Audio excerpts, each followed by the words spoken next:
Je ne peux pas t'épouser. Je suis amoureuse de mon ex. Elle a pleuré 2 semaines avant le mariage.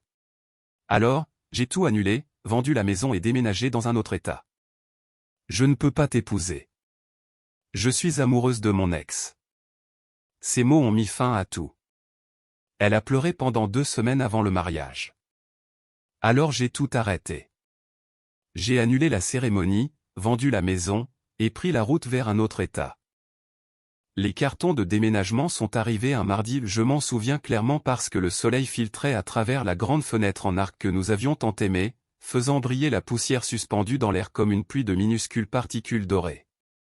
Ce jour-là, je venais à peine de terminer le dernier meuble IKEA de notre bibliothèque, un projet que je remettais depuis des mois. L'odeur du café chaud et du pain frais remplissait la pièce.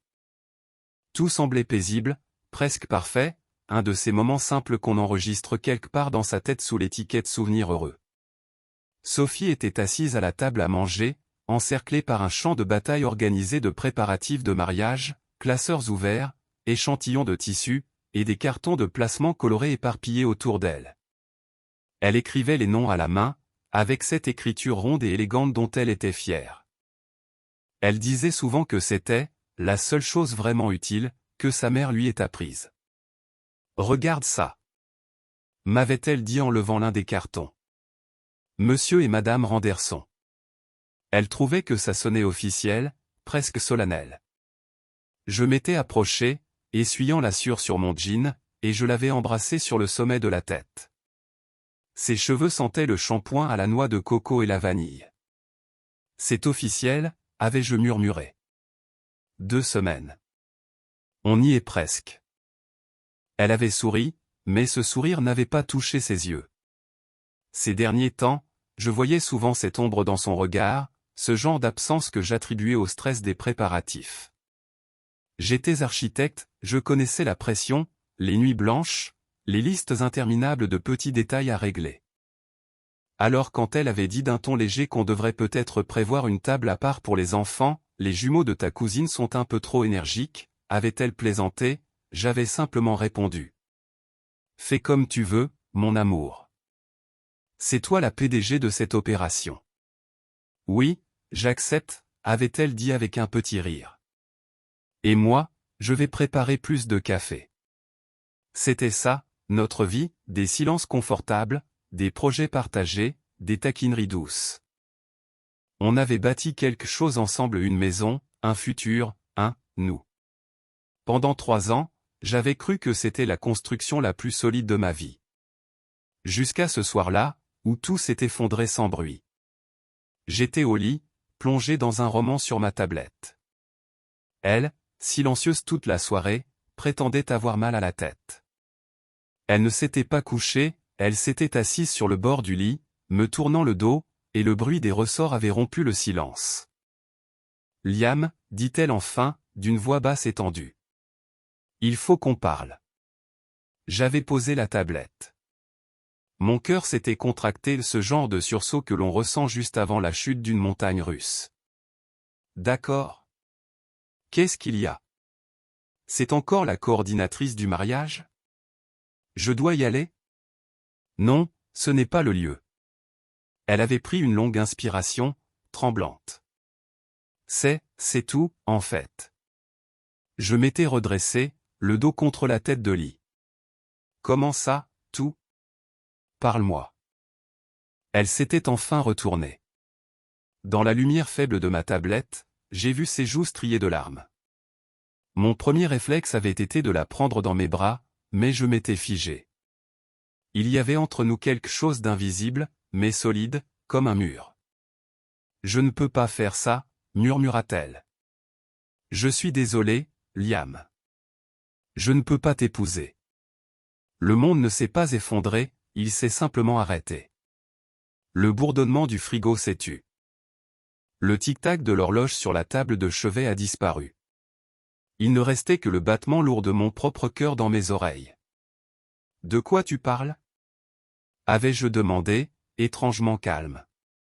C'est juste le trac, non? Tout le monde dit que c'est normal.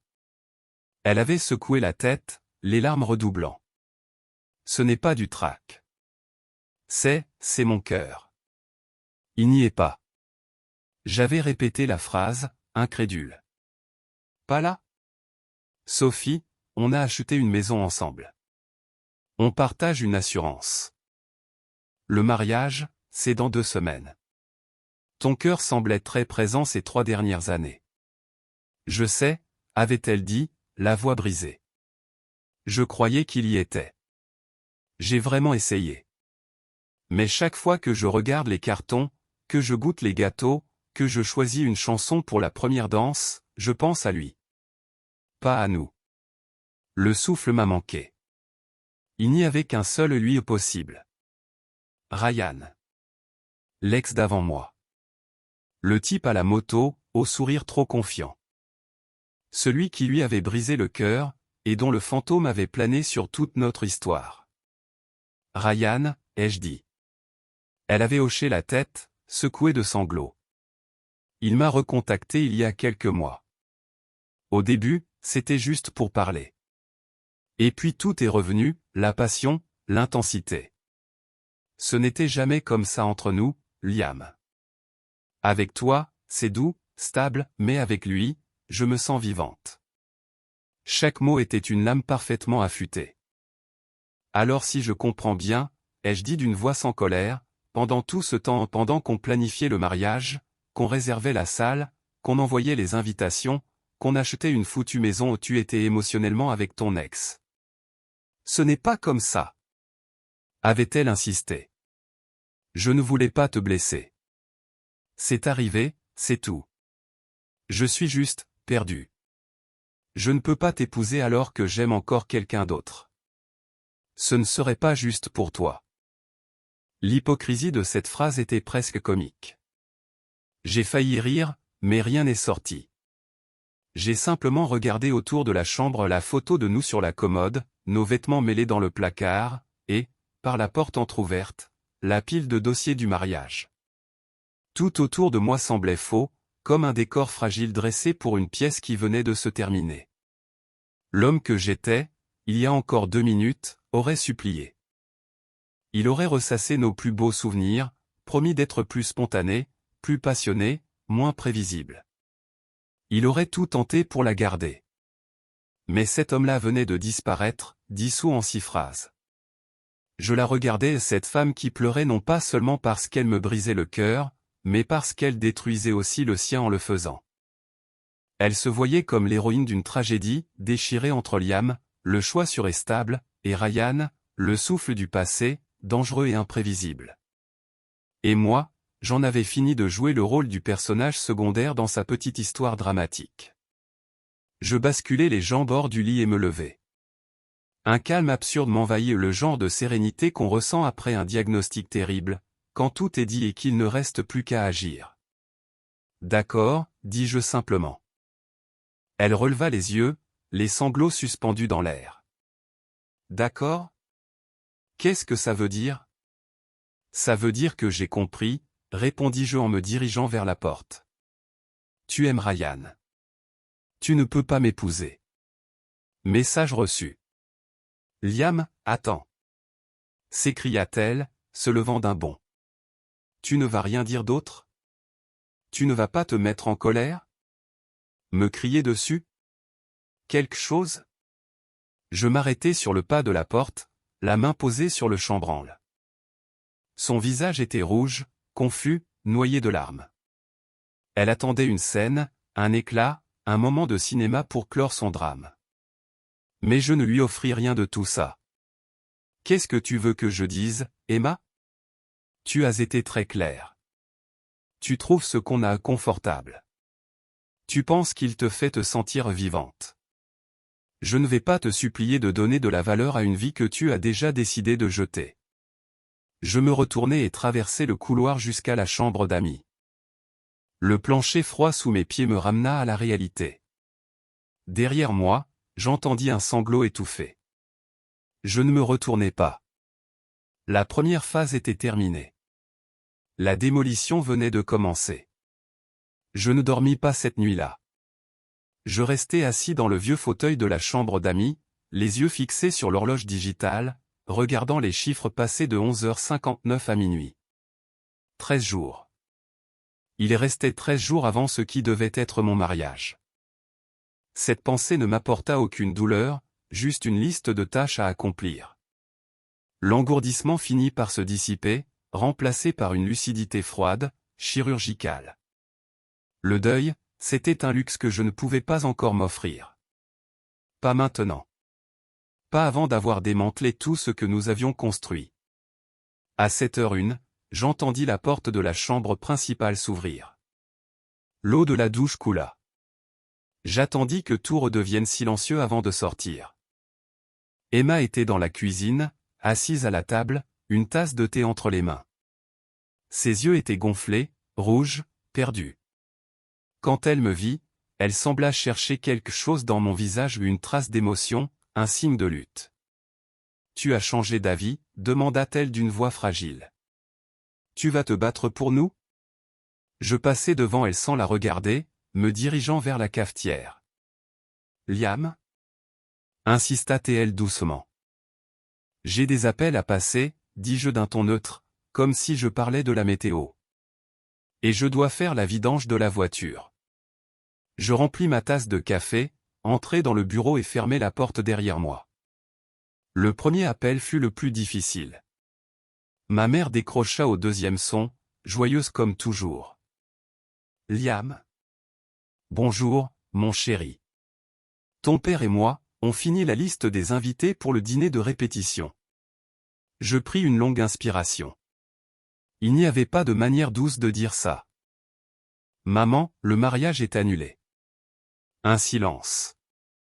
Stupéfait, lourd. « Quoi ? Comment ça, annulé ? Il s'est passé quelque chose ? Le lieu ? Un incendie ? Non. Emma est amoureuse d'un autre. De son ex. Ryan. Elle ne peut pas continuer. Un autre silence. Je pouvais presque entendre son cœur essayer de comprendre, de recoller les morceaux. Oh mon garçon. Liam, je suis tellement désolé. Où es-tu ? Tu veux qu'on vienne ? Je vais bien. Je suis à la maison. Et non, ne venez pas. J'ai des choses à gérer. On peut t'aider, chérie ? Non, répondis-je calmement. Préviens papa, et laisse-moi m'en occuper à ma manière. Il n'y a rien à discuter. C'est fini. Je raccrochai. Un étrange sentiment de finalité plana dans la pièce. Alors j'ouvris la feuille de calcul principale du mariage, mon chef-d'œuvre d'organisation, et je me mis au travail. Les appels commencèrent. J'étais une machine. Efficace, précis, détaché. Appel numéro 1, la coordinatrice du lieu. Bonjour, ici Liam Walsh. Concernant la réservation du 15, je dois annuler. Oui, le mariage.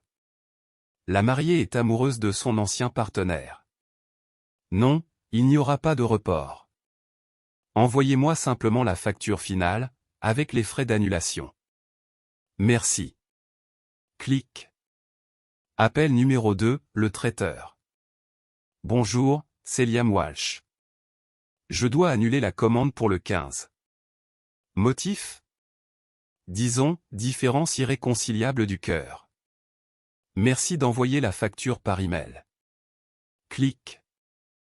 Appel numéro 3, le groupe de musique. Bonjour, ici Liam Walsh. Vous deviez jouer à mon mariage le 15. C'est annulé.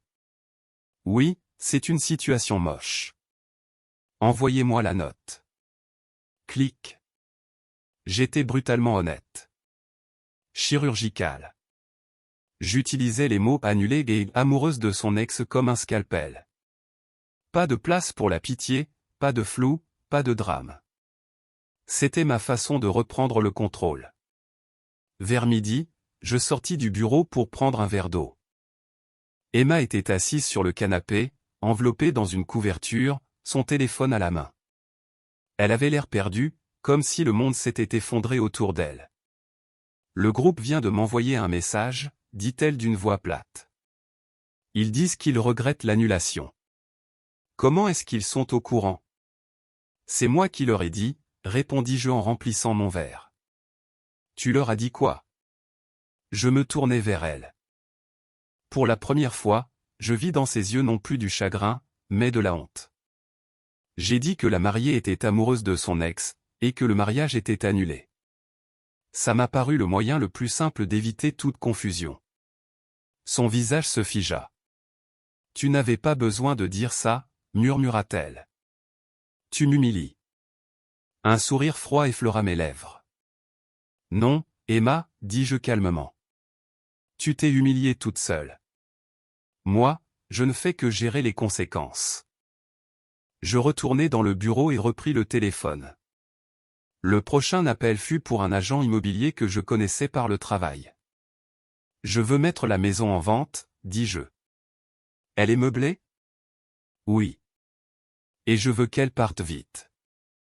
Ensuite, j'appelai une société de stockage et louai un box pour mes affaires personnelles et les livres, les outils, les objets qui faisaient partie de ma vie avant elle. Je travaillai jusqu'à ce que le ciel passe du bleu au noir derrière la fenêtre. Quand je sortis enfin du bureau, la maison était silencieuse. Emma était partie, probablement chez une amie, ou chez Ryan. Peu importait. Je restai debout dans le salon, observant les restes de notre vie commune comme les débris d'un spectacle terminé. Sur la table, les cartons de placement étaient toujours là. J'en pris un M et Madame Randerson. Je ne le froissai pas. Je le laissai simplement tomber dans la poubelle de recyclage. Ce n'était plus qu'un morceau de papier. Le deuil était là, juste sous la surface, un océan sombre dissimulé sous la glace sur laquelle je tenais encore debout. Mais je ne pouvais pas me permettre de le laisser remonter. Pas encore. Pour l'instant, il n'y avait que la prochaine tâche, le prochain appel, la prochaine boîte à emballer. Je disparaissais lentement, morceau par morceau, d'une vie qui m'avait déjà effacé. Je déménageai dans un appartement temporaire la semaine suivante. Le silence, là-bas, était différent. C'était le mien. Un silence propre, intact, sans le fantôme d'elle qui rôdait dans chaque recoin. Quand la glace finit par céder, le deuil s'abattit sur moi d'un seul coup. Pendant plusieurs jours, je me laissai couler. Je restais dans le noir, sans me raser, vivant de plats livrés et de café tiède. Je laissais le poids de la trahison m'écraser entièrement. Puis, un matin, sans raison particulière, je me levai. Je pris une douche, m'habillai, et retournai travailler. La vente de la maison se fit à une vitesse brutale. J'avais fixé le prix pour vendre vite, et 10 jours plus tard, c'était fait. Après le remboursement de l'hypothèque, le bénéfice fut divisé en deux. Je lui transférai sa part sans un mot. C'était le dernier lien entre nous purement administratif. Mon entreprise possédait des agences dans tout le pays. Je demandai ma mutation à Denver, une ville que j'avais toujours aimée, mais que Emma avait jugée trop rustique. La direction accepta sans hésiter. Je pris l'argent prévu pour la lune de miel et l'utilisai comme mise de départ pour un loft moderne, avec vue sur les montagnes. Je bloquai son numéro, supprimai mes réseaux sociaux et en recréai de nouveaux, privés, discrets. J'étais devenu un fantôme, reconstruisant une nouvelle vie à 3000 km de l'ancienne. Les nouvelles de sa chute ne vinrent pas d'elle. Elles arrivèrent par fragments, comme des échos lointains, transmis par une amie commune, Claire, que j'avais oublié de bloquer. 3 semaines après mon départ, je reçus son message. Salut, Liam. J'ai entendu dire que tu avais déménagé. J'espère que tu vas bien. C'est le chaos ici. Emma et Ryan ont tenu à peine un mois. Je lus le message. Je ne ressentis rien. Je ne répondis pas. Une semaine plus tard, Claire encore. Ryan a dit qu'il n'était pas fait pour la monogamie. Que ce qui l'excitait, c'était de voler une fiancée. Maintenant que c'est réel, il s'ennuie. Il est déjà avec une autre. Une partie de moi, celle qui passait sa vie à construire des structures solides, apprécia l'ironie. Le fondement pour lequel elle m'avait échangé n'était pas seulement instable, il n'existait même pas. C'était un homme qui vivait pour l'adrénaline du vol, pas pour la patience de la construction. Un mois plus tard, un nouveau message. Emma est en morceaux. Elle a dû retourner vivre chez sa mère. Beaucoup de gens lui en veulent. Elle a perdu une fortune à cause des frais du mariage que tu n'as pas annulé à temps. Je tapais enfin une réponse. Claire, merci de penser à moi, mais ce qui se passe dans la vie de Emma ne me concerne plus. Ne m'envoie plus de nouvelles, s'il te plaît. J'espère que tu vas bien. Puis je bloquai son numéro. Le robinet venait d'être fermé. Le karma, dans sa forme la plus pure, ne demandait aucun effort. Elle s'était détruite seule, avec la même intensité qu'elle avait autrefois mise à m'aimer. La passion qu'elle idolâtrait s'était consumée avec elle. La stabilité qu'elle méprisait était devenue exactement ce dont elle avait besoin. Sa réputation était en ruine. Ses finances, un champ de ruines. Et elle vivait à nouveau dans sa vieille chambre d'adolescente, entourée des fantômes de ses propres choix. Moi, j'étais sur le balcon de mon loft à Denver, respirant l'air froid et rare des Rocheuses. Le soleil se couchait derrière les montagnes, embrasant le ciel de rouge et d'or. En bas, les lumières de la ville commençaient à scintiller, chacune représentant une nouvelle possibilité que je n'avais jamais osé envisager avant. Je ne ressentais aucune satisfaction. Pas de « je te l'avais bien dit ». Rien que le calme. Une indifférence totale. Sa souffrance n'était pas ma victoire. Ma victoire, c'était cette vue, cette paix, cette vie que j'avais reconstruite sur un terrain solide, celui de ma propre valeur. Un sol qu'elle s'était révélé indigne de fouler. Le chaos lui appartenait. Le silence, lui, était à moi. Et je préférais ce silence-là. Le silence de ma nouvelle vie avait quelque chose d'explosif, presque vivant. Je le remplissais du murmure de la ville, le grondement d'un train au loin, le souffle du vent entre les montagnes, le vrombissement discret du centre-ville la nuit. C'était la bande-son de ma renaissance. Je m'étais créé une routine. Je m'étais inscrit à une salle d'escalade, j'avais recommencé à sortir un peu. J'avais rencontré une femme dans mon immeuble intelligente, drôle, étrangère à tout ce qui m'avait brisé. Pas d'attente, pas de promesses. Juste des moments simples, vrais. Ma paix n'était pas parfaite, mais elle était réelle. Elle vibrait parfois, troublée par les échos lointains de ce qu'elle avait détruit, là-bas. Mais même derrière les murs de mon nouveau numéro, Emma finit par trouver une fissure. 6 mois après mon départ, à 22h14, un numéro inconnu apparut sur mon écran. Salut, c'est Emma. Je sais que tu ne veux probablement pas m'entendre. Mais j'ai vu une photo des Rocheuses sur le Facebook de ta mère. Et ça m'a rappelé le voyage qu'on avait prévu. J'espère que tu vas bien. Je restais là, fixant le message. Son audace. Ce ton léger, nostalgique, presque amical comme une ancienne camarade de classe qui reprend contact juste pour savoir. Elle testait le terrain, cherchant à voir si le pont existait encore. Je supprimais le message, bloquais le numéro. Il n'y avait pas de pont. Il n'y en aurait plus jamais. Il y avait désormais un gouffre entre nous, et moi, j'étais de l'autre côté. 2 semaines plus tard, mon téléphone vibra. Nouveau numéro, nouveau message vocal. Contre toute logique, je l'écoutais. Sa voix était rauque, tremblante, pleine de larmes et de drames, presque comme si elle récitait une scène qu'elle s'était répétée à l'avance. Alex, c'est moi. Mon Dieu, je ne sais même pas quoi dire. Ryan, c'était un monstre. Tu avais raison sur tout. Il s'est servi de moi, puis il est parti. J'ai tout perdu, nos amis, la maison, mon avenir. Je suis tellement seul. Je repense à notre cuisine, à la façon dont tu me faisais du café le matin. J'ai été stupide.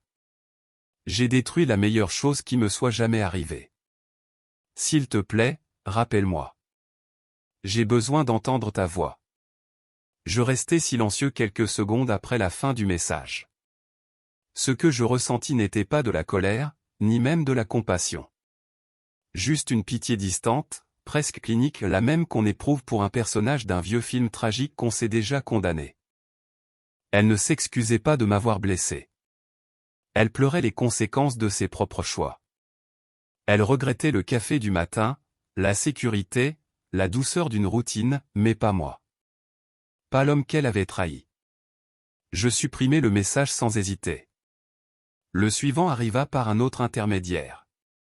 Mon téléphone sonna et un nom s'afficha, un que je n'avais pas vu depuis plus d'1 an. Margaret, la mère de Emma. Je faillis ignorer l'appel, mais une curiosité glaciale me fit décrocher.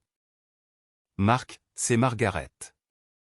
Son ton n'avait pas changé, sec, autoritaire, imprégné de ce mépris poli qu'elle appelait l'éducation. C'est Alex, Margaret. À quoi dois-je le plaisir? Elle ignora la correction. Il faut qu'on parle de Emma. Elle va très mal. Cet homme pour qui elle t'a quitté l'a détruite. Elle ne mange plus, ne dort plus. C'est une ombre d'elle-même.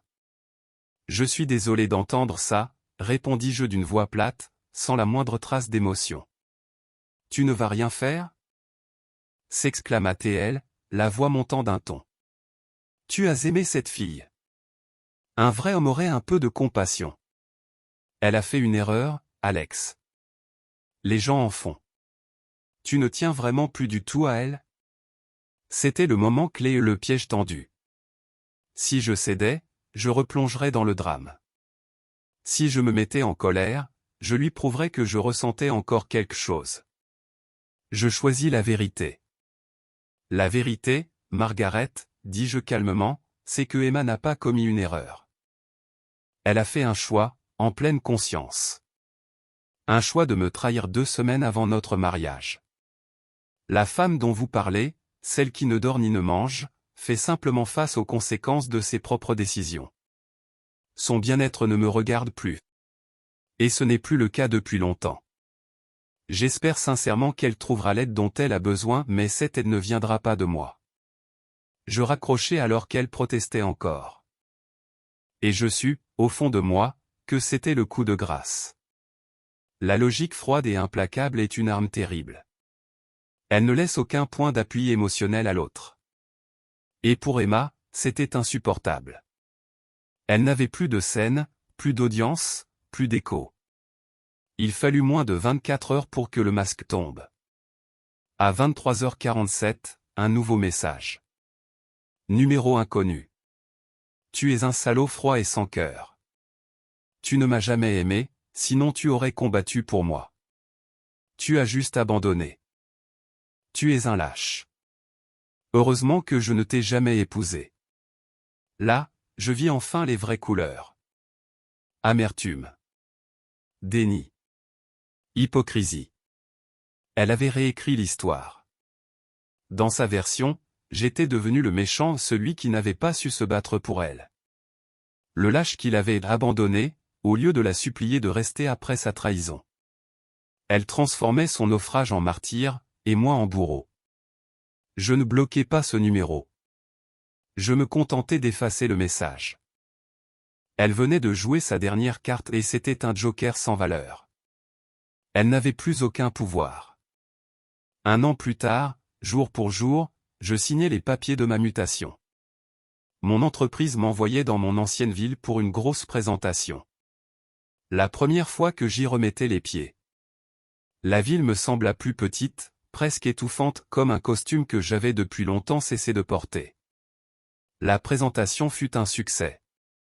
Alors que je rangeais mon ordinateur, mon téléphone vibra, c'était mon avocat. Un dernier document fiscal lié à la vente de la maison devait être signé. Je pouvais le faire électroniquement, ou passer à son bureau, à quelques rues de là, avant mon vol. J'ai choisi d'y aller en personne. Je voulais couper le dernier fil. En sortant de l'immeuble, document signé, je ressentis une étrange paix. C'était fini. Officiellement. Légalement. Émotionnellement. Je décidai de m'arrêter prendre un café dans le vieux café du dimanche matin, pas par nostalgie, mais comme un rituel de purification. J'étais au comptoir, attendant ma commande, quand une présence familière se glissa derrière moi. Une odeur de noix de coco et de vanille, adoucie maintenant par une note de tabac froid. Alex. Je me retournai. C'était elle. Emma. Elle avait changé. Son allure était plus dure, presque fatiguée. Ses vêtements, modernes mais bon marché, imitaient vaguement le style qu'elle avait autrefois. Ses yeux cherchaient quelque chose, la chaleur, peut-être, ou juste un peu de validation. Les rides autour de sa bouche racontaient plus d'histoires que ses mots ne pourraient jamais le faire. La femme lumineuse à qui j'avais demandé de m'épouser avait disparu. Devant moi se tenait une version éteinte, effritée, qui tentait encore de paraître forte. « Salut », dit-elle, comme si elle saluait une vieille connaissance croisée par hasard. « Je n'en reviens pas que ce soit toi. » Elle serra la sangle de son sac, nerveuse. « Ma mère m'a dit que tu étais en ville pour le travail. J'espérais te croiser. » Je doutais sérieusement que ce soit une coïncidence. Mais je répondis simplement. « Eh bien, te voilà. On peut parler juste une minute ? S'il te plaît ?» Sa voix tremblait d'une supplication nue, sans artifice. Je jetai un œil à ma montre, j'avais encore 3 heures avant mon vol. Je ne ressentais ni colère, ni tristesse, juste une sorte de calme lasse. Autant en finir pour de bon. D'accord. 5 minutes. Nous nous installâmes à une petite table dans un coin. Elle tenait sa tasse à 2 mains, comme pour y puiser un peu de chaleur. « Tu as l'air bien », dit-elle en me dévisageant. Je portais un costume sur mesure, ma peau bronzée par les randonnées, et mon attitude n'avait plus rien de l'homme brisé qu'elle avait laissé derrière elle. Je ressemblais à ce que j'étais vraiment, un homme accompli et en paix. « Merci », répondis-je. « Tu voulais me parler. » La digue céda. Ce fut un monologue, long, répété, plein de cette même autopitié que j'avais déjà entendue dans son message vocal. Ma vie est un chaos, Lian. Un désastre complet. J'ai perdu mon emploi. Je travaille comme serveuse. J'ai quitté un escroc, il a explosé toutes mes cartes de crédit avant de disparaître. Je vis chez ma mère, c'est humiliant. Parfois, je croise nos anciens amis, et ils me regardent avec tant de pitié. J'ai tout perdu, mon travail, mes amis, ma maison, toi. Tu étais ma vraie vie. J'ai été idiote, lâche et effrayée. On pourrait recommencer, retrouver ce qu'on avait. Je bus une gorgée lente de mon café noir. Je laissais ces mots résonner, et mourir d'eux-mêmes. Je la laissais voir qu'ils n'avaient plus aucun effet. Emma, dis-je calmement, d'une voix posée et ferme, comme un professeur expliquant un concept simple à un élève distrait. Ce que nous avions, c'est un souvenir. Et pas même un très bon souvenir. Tu ne t'es pas seulement contenté de briser mon cœur 2 semaines avant notre mariage. Tu m'as montré que la femme que j'aimais n'existait pas. La vraie toi était capable d'une cruauté et d'un égoïsme que je n'aurais jamais imaginé. Elle ouvrit la bouche pour protester, mais je levai la main, non pas avec colère, mais pour signaler clairement que c'était fini. En vérité, je te suis reconnaissant. Tu m'as forcé à construire une vie que j'aime vraiment. Une vie qui ne repose pas sur les caprices instables d'une autre personne. Je ne te hais pas. Je ne te souhaite pas de mal. Mais je ne pense pas à toi non plus. Tu es un dossier clos. Une leçon apprise. Des larmes de frustration, pas de tristesse emplirent ses yeux. Alors c'est ça ? Après tout ce qu'on a vécu, tu restes ce robot froid et sans émotion ? Je faillis sourire. Non. Je ressens beaucoup. Je ressens le soleil sur mon visage quand je marche. Je ressens la satisfaction d'un projet bien mené. Je ressens l'excitation de mon avenir. J'ai simplement choisi d'arrêter de ressentir quoi que ce soit pour toi. Et ce choix a immensément amélioré ma vie. Je me levai, attrapai ma valise à main, et posai un billet de 10 sur la table pour le